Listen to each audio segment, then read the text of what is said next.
Hello and welcome to another episode of Murphy's Law. I'm Eric Murphy, and today I'm going to be doing something a little bit different. I polled this week and asked around what clip people would like to see me do next. And a lot of people said they wanted to see a Christmas episode from 2 years back. And well, I mean, just to give you a hint, here's kind of how it ended up. That the Bible is a lot better the more pages you take out. So, here's the deal. Until you can justify it. Yeah, okay. So, I'm generally a pretty patient guy, and I would like to think that if I could do that again, I would be a little more concise in the way I speak. But this is a good opportunity to go over it, talk about what was going on, and give you a little bit of insight into why I was so damn frustrated.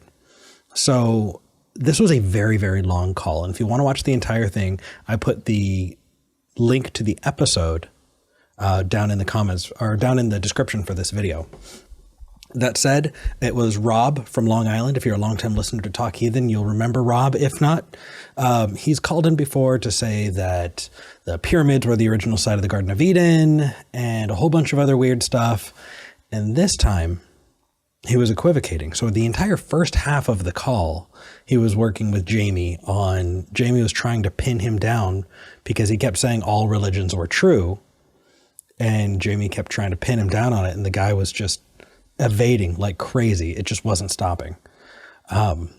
So by the time it got to me, we'd kind of moved away from the general and a little more into specific. And let me give you the first clip here. Here's what we do, Rob. Good. Okay. Is there anything in the Bible that you think is not the Word of God? The Holy Bible, no, I don't. No? I think I can fill all those holes, yeah. Do you think you can fill all of those holes? Okay, really quickly, before I continue, the stuff that pops up in the background, you see, we had a guest producer. It was right around Christmas. People were taking vacation. They weren't around to help. And so we had a special guest producer.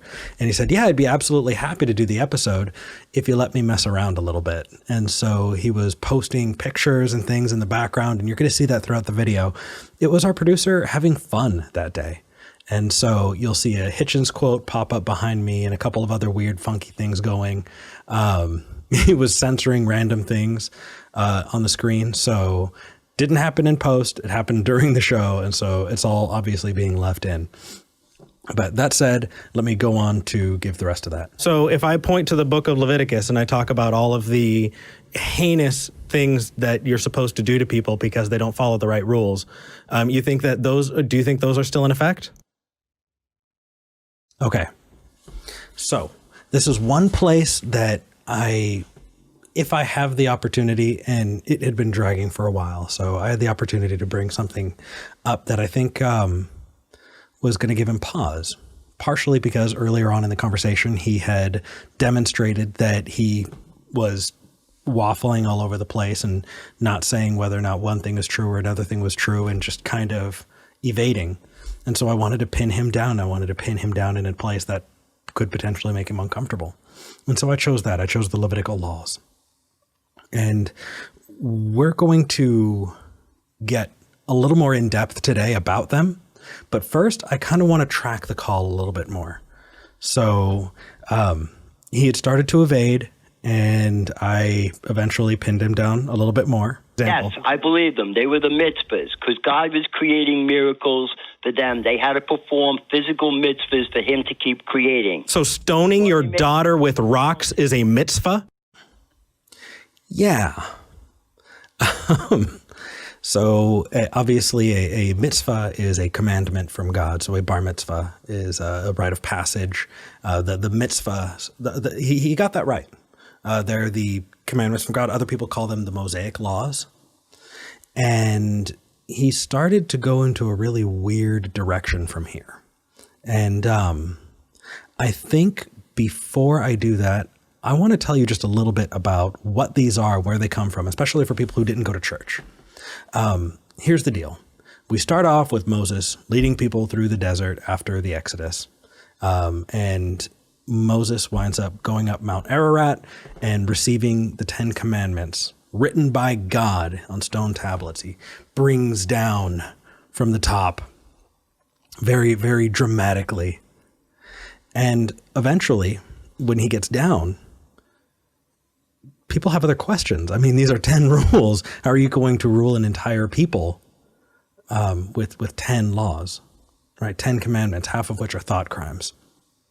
And so we just imagine him being down among the people and saying, well, I've brought these 10 commandments. And then somebody saying, well, wait, hold on. What about this? What if I eat this kind of meat? Well, you can't eat that kind of meat. Oh, well, what if I, sleep with my grandchild? Is that okay? It doesn't say no in the text. No. He says, maybe I'm taking a little artistic license here. Moses came down with the 10 Commandments and said, well, God gave me a whole bunch of other laws too. And I'm just going to write them down for you. Obviously, they weren't worth God's time or whatever. And so he wrote down over 600 laws that were used to govern those people at the time. And, well, you know what? I actually grabbed those laws. And so I'm going to put them right up over here. Pay special attention. Oh, right here, stop. To the whipping, beheading, strangling, burning, stoning, and hanging, all different punishments that can be that are metered out throughout those laws. Real nice, right? Fantastic. Okay, let's continue.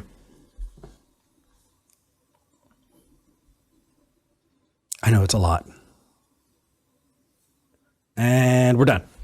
Okay. So he set these out, and you'll actually see that there are several, very, very, very strict Jewish traditions of following a lot of these, not eating unclean meats, the not cutting your hair, things like that, or not leaving during the Sabbath. And by the way, I'm going to put links to all of the Levitical laws in the description as well. It's a really cool PDF that I found. So definitely check that in the description if you want to learn a little bit more about it. But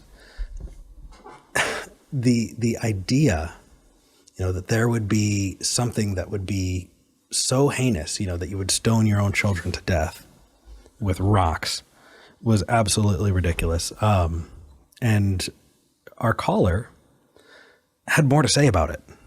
It turns out, he says that, no, stoning isn't what you think.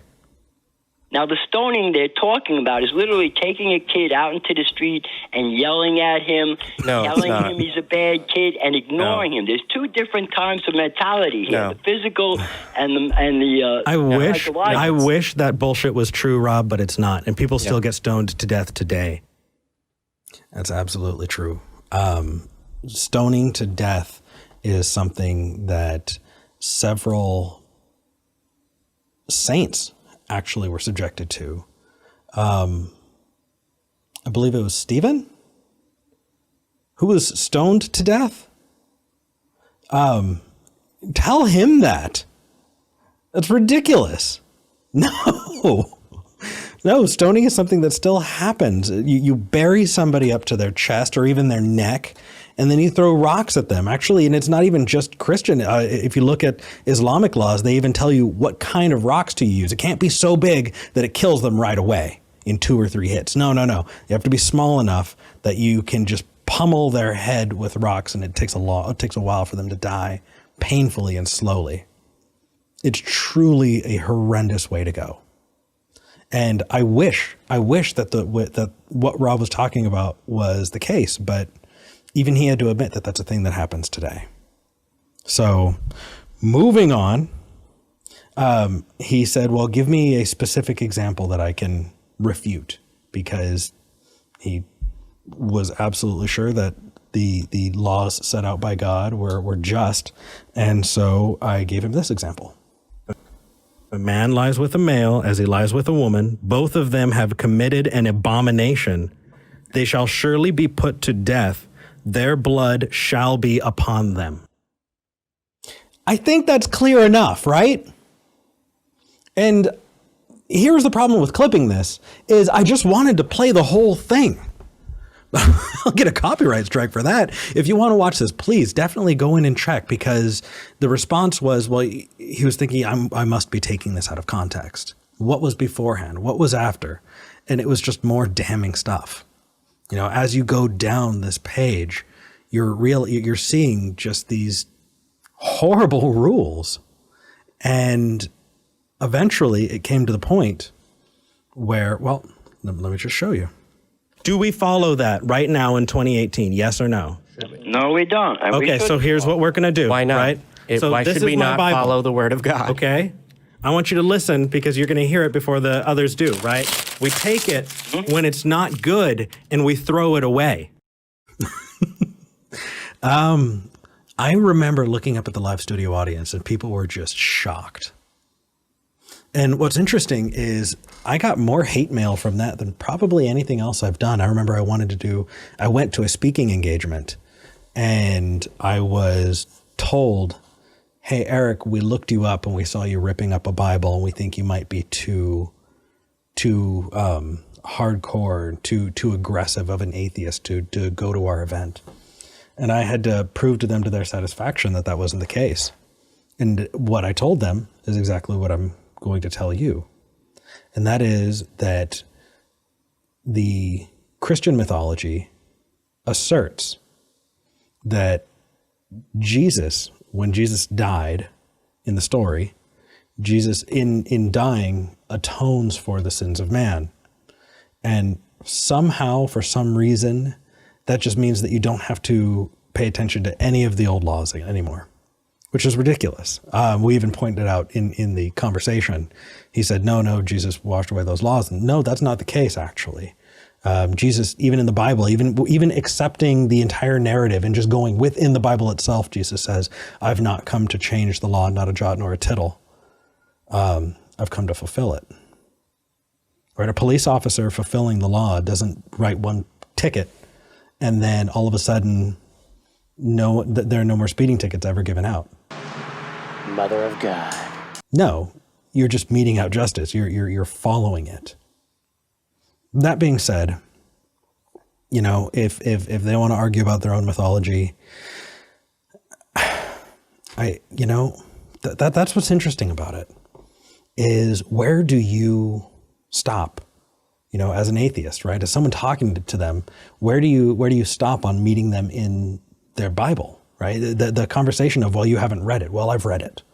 Okay, well, you're not understanding it the way I'm seeing it. Okay, which way are you seeing it?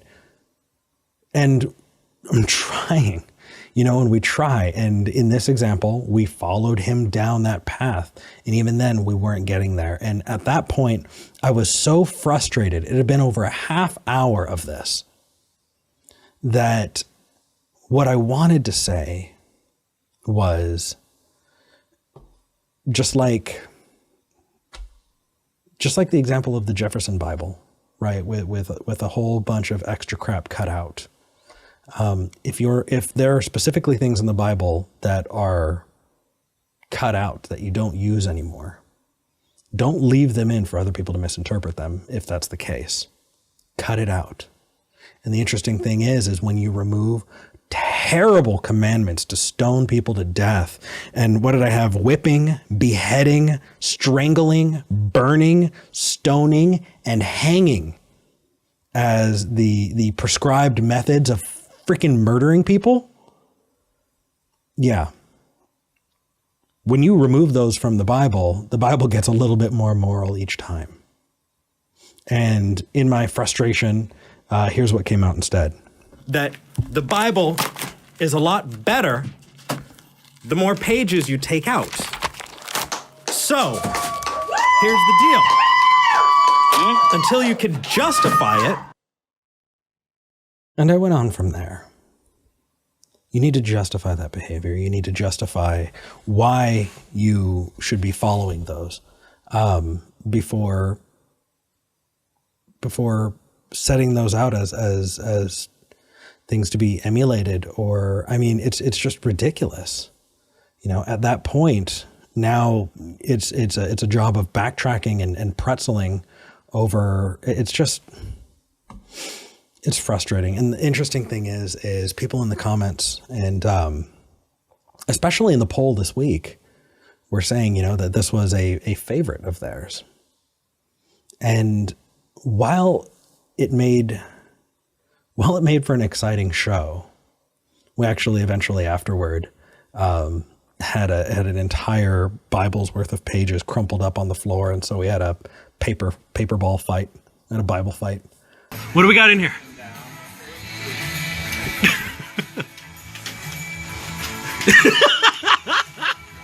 Oh, the humanity! Which was fun. You want to make sure that you're doing it for a good reason. I mean, this is something that wound up burning me later on. And do I regret it? No. Would I do it again? In a heartbeat. But would I do it again for no reason? Or I didn't do it for no reason, but would I do it for no reason? No. No, I wouldn't. Make sure that you're making a point when you're doing something like that. But that said, this was actually a really, really fun one. Just going back and watching was a lot of fun for me.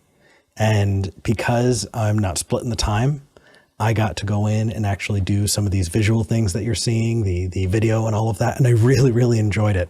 It takes way, way more time to do, but it's fun. So when I can mix episodes like this in, I will. I am going to keep playing the thank you to the patrons afterwards, because I like the way that turned out. If you want to become a patron, this is going away soon. All of this is going away soon.